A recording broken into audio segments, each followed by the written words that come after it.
এই একটি সিদ্ধান্ত কাঁপিয়ে দিয়েছিল খলিফা হযরত ওমর রাদিয়াল্লাহু তাআলা আনহু। তিনি এক রাতে ছদ্মবেশে মদিনার রাস্তা দিয়ে হাঁটতেছিলেন।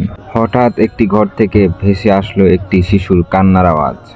হযরত ওমর রাদিয়াল্লাহু তাআলা আনহু কাছে গিয়ে দেখলেন একজন মা হাঁড়িতে কিছু রান্না করছে, কিন্তু হাঁড়িতে ছিল না কোনো খাবার, ছিল কিছু পানি আর পাথর। খলিফা ওমর রাদিয়াল্লাহু তাআলা আনহু জিজ্ঞেস করলেন, তুমি কেন এভাবে কষ্ট পাচ্ছ?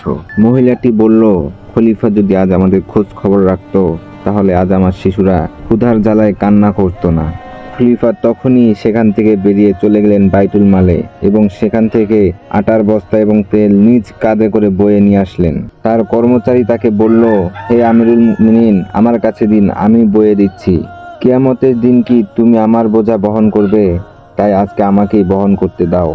তিনি সেই আটার বস্তা এবং তেল মহিলাটির কাছে এনে দিল এবং সে রান্না করে তার সন্তানদেরকে খাওয়ালো। আর দূরের এক কোণে বসে কাঁদতেছিলেন খলিফা ওমর রাদিয়াল্লাহু তাআলা আনহু। আমিরুল মুমিনিন নিজেই নিজেকে বলতেছিল, যদি আমার কারণে কেউ ক্ষুধার্ত থাকে তাহলে আমি কিভাবে খলিফা হই? এই হলো মুসলমানদের সাহাবীদের গৌরবময় ইতিহাস।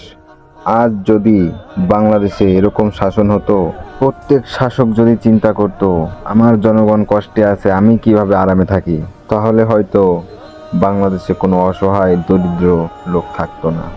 ভিডিওটি আপনাদের কাছে কেমন লাগলো আশা করি কমেন্ট করে জানাবেন এবং সাবস্ক্রাইব করতে ভুলবেন না।